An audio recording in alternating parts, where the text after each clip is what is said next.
Night number 1 of the United Kingdom Championship Tournament that took place tonight from the Emperor's Ballroom. We're going to go over the entire first round, and I'm going to give you my thoughts and opinions of the entire tournament so far right here on Off The Script Extra.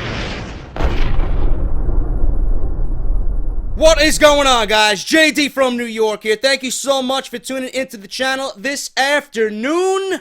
UK Championship Tournament, something that I was looking very much forward to all week long, simply because of the atmosphere that I knew it was going to be, simply because I knew Triple H was leading this thing, and I knew it was going to be a great representation of what he has done so far with the WWE. So I can't wait to talk about it. I can't wait to go over my opinions. I took like 4 pages of fucking notes here, watching the entire thing from my computer, taking notes down.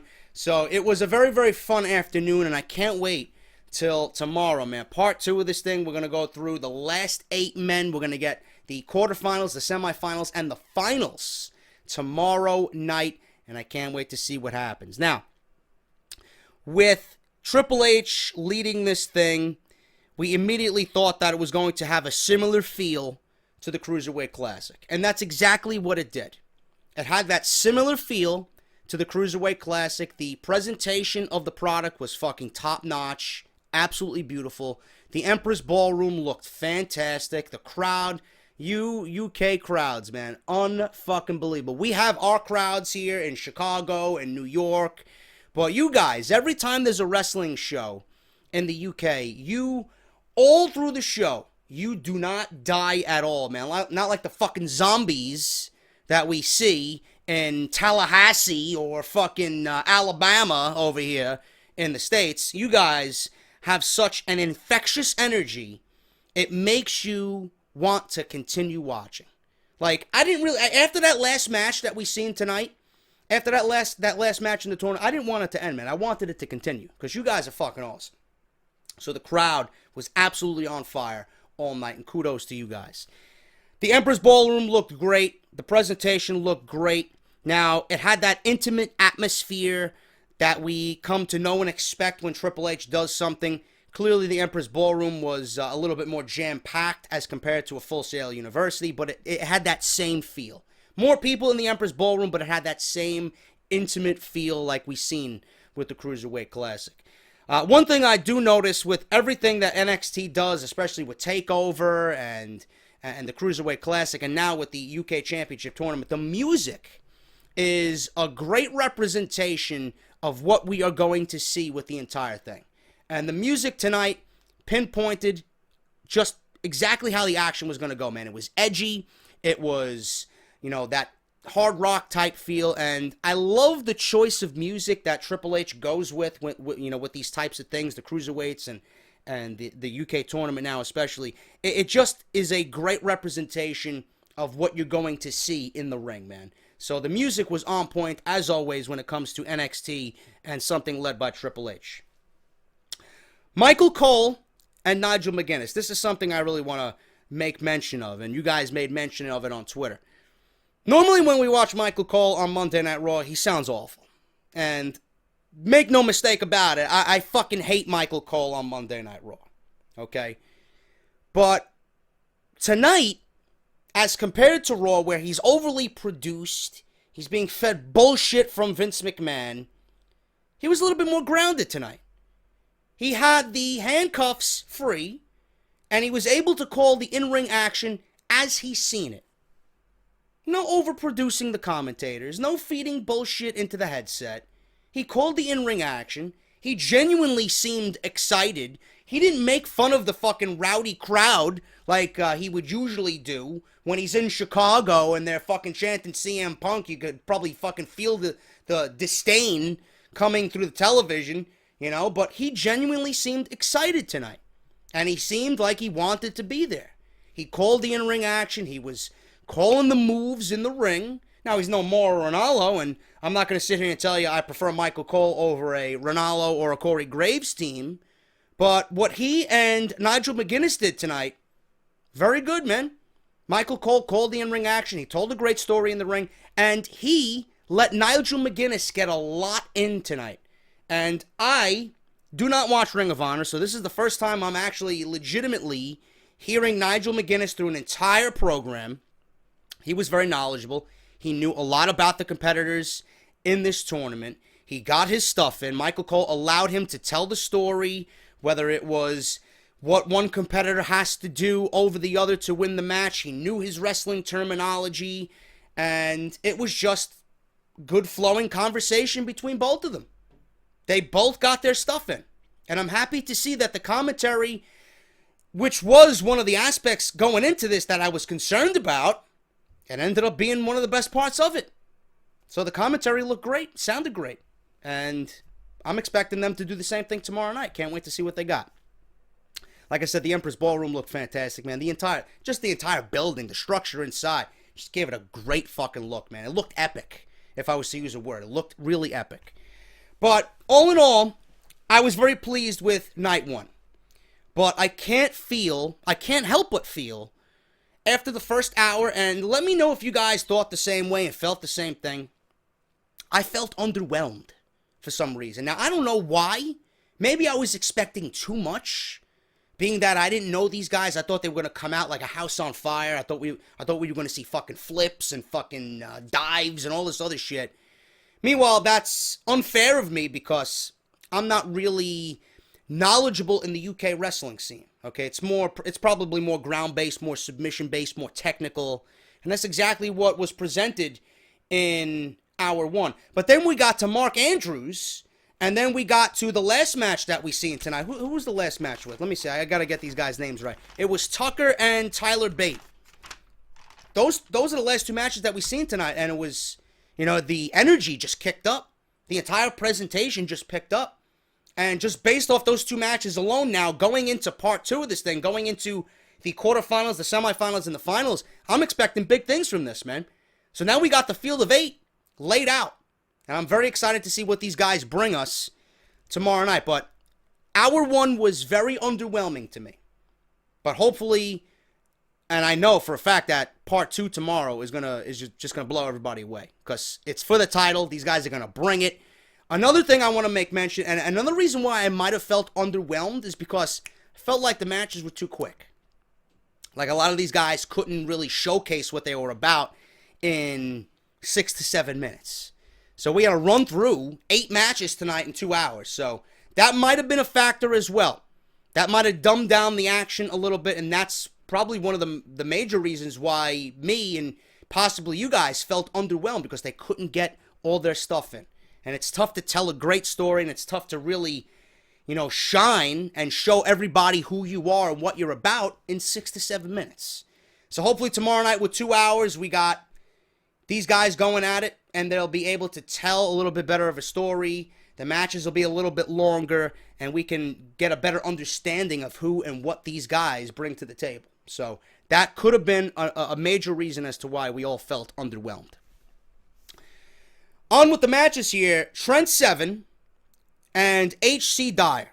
That was the first match that opened the show.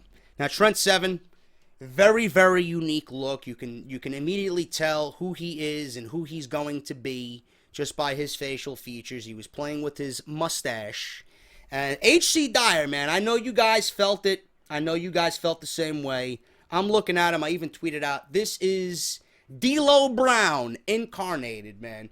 Even more so towards the end of the match. He pulled off a split-legged frog splash that if you were to compare that to D'Lo's frog splash, it would be absolutely identical. So H.C. Dyer was the second coming of D'Lo Brown, and that was the first match that opened the show. Now, they played it off as Dyer only had 2 years of experience. He was only, in the business for 2 years. And they played that up to being inexperienced. And how was he going to overcome that to go against Trent Seven? Seven had a very cocky attitude.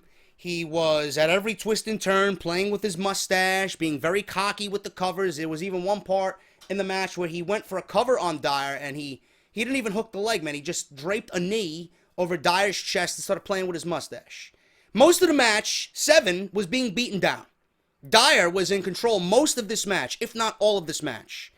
Okay? Crowd was very behind Seven. They were chanting, Mustache Mountain, and Dyer pulled off a modified Blue Thunder Bomb. Now, Sami Zayn only spins around once. Dyer spinned around maybe 2 or 3 times with this Blue Thunder Bomb, nailed it, and he had a huge right hand. They played up his right hand here, knocked Seven out, and he went for the Frog Splash soon after. That's the D'Lo Brown-esque Frog Splash.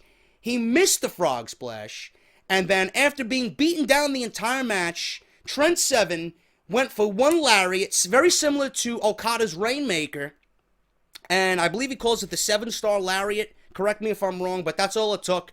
And Trent Seven pinned HC Dyer 1-2-3. He advances to the quarterfinals. Now, there was one instance in this match where Trent Seven, I believe, wrapped his arm or his fist around the steel post, and some of you guys were tweeting me that he might have broke his hand, but he came out afterwards after they announced the 8 men that are going to be competing tomorrow who had advanced, and it didn't look taped, it didn't look bruised or anything. He was out there, doing what he usually does, but some of you said that you might have noticed he hurt his right hand or something.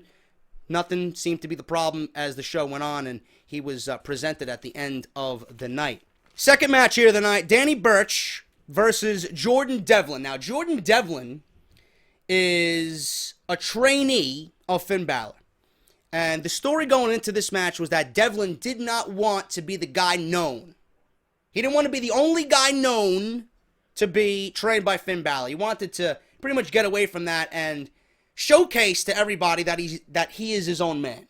Because he didn't want to be known as that only statistic. Danny Burch had a great look. Devlin had a very similar look to Finn Balor, but what made me chuckle is Adam from What Culture was tweeting, and I was looking through my Twitter feed, and he mentioned something about Devlin having a huge fucking skull, which made me laugh, man, and he did. You take a look at the guy's head, it's fucking big. But he said that Jordan Devlin is going to go far in this tournament, and just like Grand Metalik in the Cruiserweight Classic, he was a hand-picked protege of Finn Balor. He came at the recommendation of Finn Balor, and you see what happened to Grand Metalik. He went to the finals against TJ Perkins. So could we be seeing another hand-picked trainee here by Finn Balor in Jordan Devlin going to the finals? It's going to be very interesting to see just based on that statistic alone. Burch has a great look. Most of this match was grounded. I really was not impressed, and this is where I became underwhelmed with everything so far. Much of the match was grounded. Devlin had a lot of submissions on Burch. Burch was very hard-hitting. I would have loved to see him advance. At the end of this thing, I actually thought Burch was better than Devlin. And I think the wrong man won here. But how Devlin won came at some controversy. Now, I don't know if this was planned. I don't know if it was a stoppage due to what happened. But there was a moment in the match where Devlin caught him with a double foot stomp in the corner. Okay? And Burch and the back of his head hit the mat in a way in which he got cut. And Devlin went for a cover. Referee counted 1, 2, and then 3. And exactly as the referee's hand came down for the 3 count, Burch got his right shoulder up. And they showed it, and they showed it, and they showed it on the replay. And then when they finally really showed it in slow motion, that's when you seen that Burch actually kicked out just barely as the referee's hand came down for the 3. So Burch really did kick out, but he was fucked up. He really got fucked up, man. So controversy and a fucking bloodbath here. He was cut open so bad that the entire back of his head was fucking bleeding. They had to give him a towel. He was fucking busted open very bad. And that's the way the match ended. Jordan Devlin possibly won on some type of bullshit ending, but I don't know, man. We may never know. At the end of the match, Burch went to go shake Devlin's hand. Devlin, I don't know if this was improvised or not, or it was supposed to happen this way, or he was supposed to come out of this match looking this way, but Burch went to go shake Devlin's hand, and Devlin gave him a fucking brutal super kick, pretty much playing up that he is his own man. He doesn't want to be tied to being a trainee of Finn Balor. Super kicked his fucking head off, and took upon the heel-like role for the rest of this tournament. So that was pretty interesting to see, and probably the highlight of the match, to be honest with you. Jordan Devlin goes on to advance to the quarterfinals. Saxton Huxley versus Sam Gradwell. Now, Sam Gradwell, he has a very, very pale look to him, almost Sheamus-like. He had the balding head, almost Stone Cold Steve Austin-esque. And Huxley, I wouldn't really go out and say this about Huxley, but the crowd really said it for you. He looked like Jesus Christ. They thought he looked like Jesus Christ. There was Jesus chants all through this match. There was, let's go Jesus, Jesus sucks. First time I've ever heard something like that, and if you are an overly religious individual, you might take offense to that, but I thought it was fucking hilarious. The diving headbutt by Gradwell, obviously very Daniel Bryan-esque, and that's the story that they played up, that Huxley was trying to look out for that as Gradwell, ascended to the top rope. He was very mindful of that headbutt, and that's exactly how the match ended. Jesus himself lost. There's no resurrection here, bro. So Gradwell got that flying headbutt, that Daniel Bryan-esque headbutt for the win as he advances to the quarterfinals. What would be known from this match, or what's going to be, the highlight of this match was the crowd, because they literally got on Huxley's case the entire match. Pete Dunn versus Roy Johnson. This was interesting. Pete Dunn, I said it on Twitter, you take a look at Pete Dunn, you automatically say to yourself, I don't want to fuck with this guy. I do not want to fuck with this guy, man. From the complexion of his face and his skin, and the body structure of Pete Dunn, and the way he's got his hairstyle done, you don't want to fuck with this guy, man. There's just something about him that says, okay, I am not going to fuck with you. Very Fit Finlay-esque. He had that one piece on, very similar outfit to what Fit Finlay used to wear back in the day, but it was Daniel Bryan's maroon color, and they played that off as well. He was he's very similar to what Fit Finlay brought to the table, as in terms of fighting style, and it was a throwback on the colors of Daniel Bryan. So that was very interesting to see. His opponent, Roy Johnson, if I was to pick something out of the hat here and give you a great representation of what Roy Johnson was, he was the identical counterpiece to what MVP used to be. Very similar look, very, MVP-esque, almost ghetto-esque. I don't know. But that's what I thought of when I looked at Roy Johnson. Pete Dunne was very intense. There was no handshake at all. Most of the guys, shook each other's hand. Pete Dunne said, fuck this shit, I'm not shaking your hand. Roy Johnson was very basic in style. There's really nothing overly impressive about this guy. Pete Dunne, the name rang familiar to me before the tournament, so I kind of figured that Pete Dunne was going to go on advance here. Story was Dunne took Johnson for granted. He was he was underestimating Roy Johnson. Roy Johnson got in some offense. He had some glimpses of a possible win. Pete Dunne was just too much. He wins with the bitter end, a pump handle flatliner, and that's exactly how he won this match. He advances to the quarterfinals. Pete Dunne defeats Roy Johnson. Pete Dunne is going to have a moment for himself at the end of this thing, which we're going to talk about. Tyson Tbone versus Wolfgang. Wolfgang looks exactly how his name sounds, man. He looked... I don't know what I would say about Wolfgang. He looks kind of Wyatt-esque. He kind of looks Trailer Park Trash-esque, if you want me to be fucking perfectly honest with you. Wolfgang, 250 pounds, athletic as fuck for a man that size, man. And I love that type of style. I love that type of build in a wrestler where someone's 250, 260 pounds can be seen doing moonsaults and fucking somersaults. I like that style, man. That's exactly what Wolfgang was. Up until this point, Tyson Tbone, to me, had the best look in this tournament. I don't know exactly what really attracted me to Tyson Tbone. It was that I just came out of the bar and I'm looking to fuck somebody up type of look. He had the gold chain. He had the great tank top. He almost looked like, someone on my Twitter mentioned he looked like Kano from Mortal Kombat, the movie. And that's exactly what he looked like, man. I couldn't pinpoint exactly what he looked like, but that is the perfect representation of what Tyson Tbone looked like. He looked like Kano from Mortal Kombat, and he looked like he just came from the fucking bar. He was ready to beat somebody the fuck up, and after he did that, he was going to go back to the bar for more Guinness. So that, to me, I don't know, there's something about that I enjoyed. His look.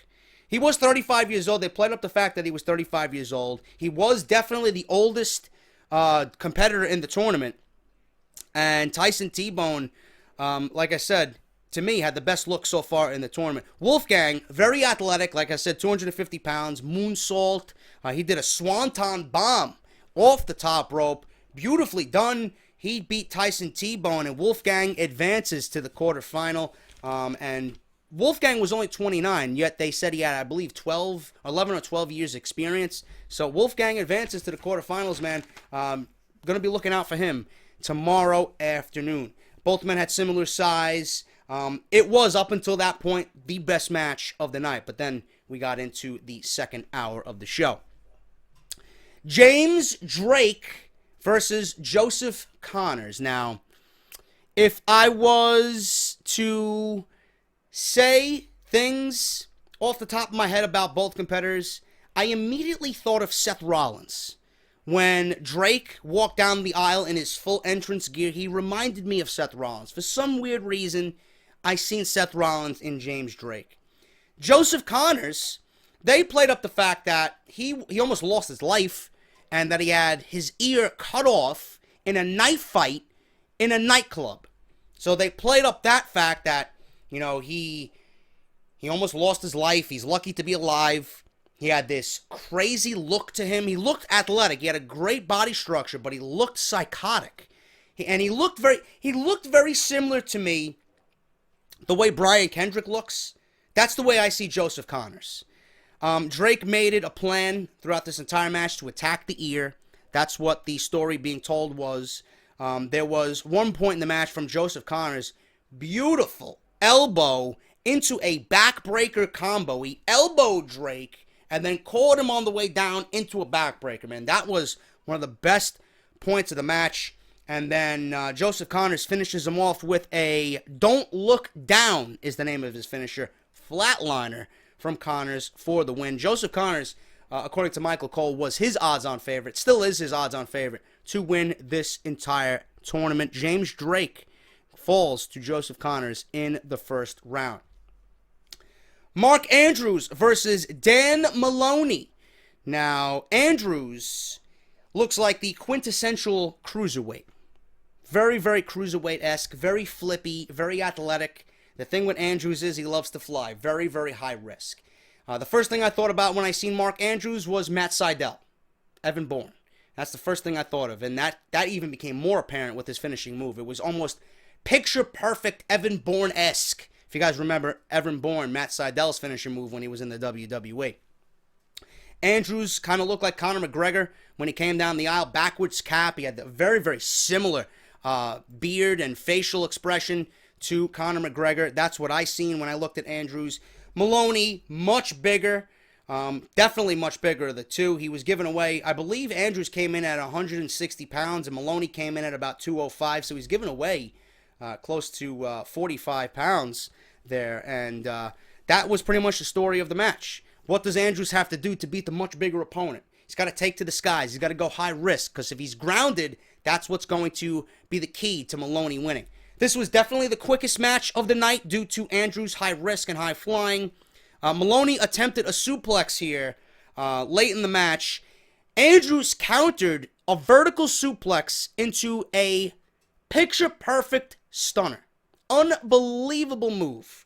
That was the prelude to what was to come, and he finished him off with a shooting star press for the win. Like I said, very Evan Bourne-esque, picture-perfect shooting star press off the top rope. And Mark Andrews wins. And I'm going to be looking forward to him in the second round. He's going up against Connors, I believe, which will go over the second round bracket. But that was a very, very good match. And Mark Andrews, very impressive tonight during the UK Championship Tournament. Now, the best match of the night obviously was saved for last. I didn't think this was going to be the match of the night, to be perfectly honest with you, just based on what these guys look like. But it ended up being the match of the night. Tucker versus Tyler Bate.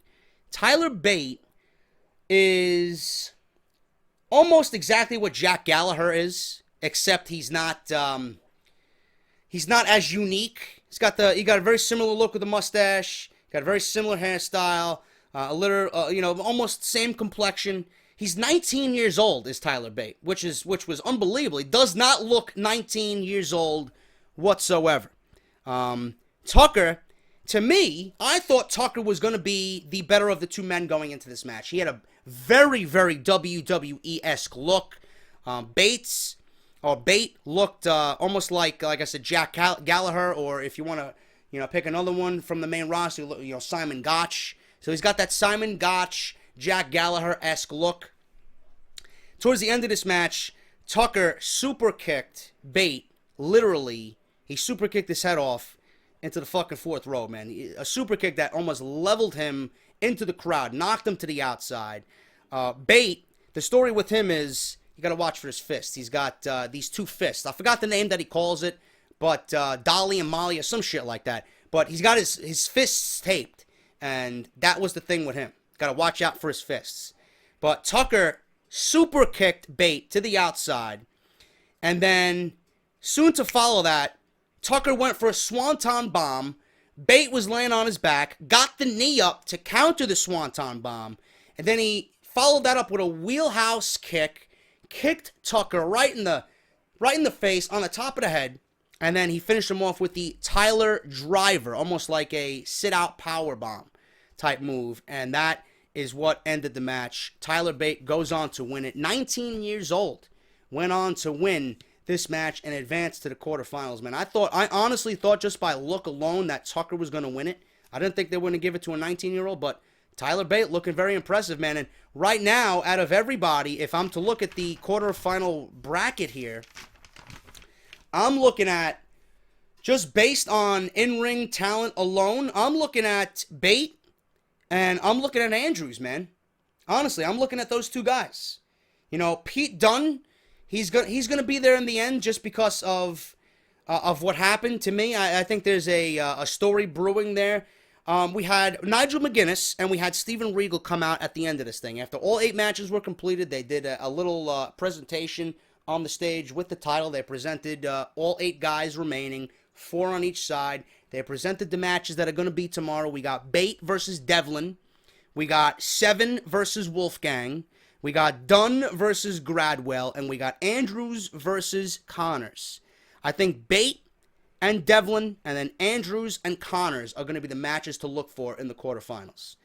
But at the end of all this, Pete Dunne was announced to go against Sam Gradwell. And after everybody was announced and Regal and McGuinness were there and they were hyping up the importance of this thing and the UK tournament and the title just looking beautiful, one of the best looking fucking titles I think WWE's ever presented. Looks fucking gorgeous.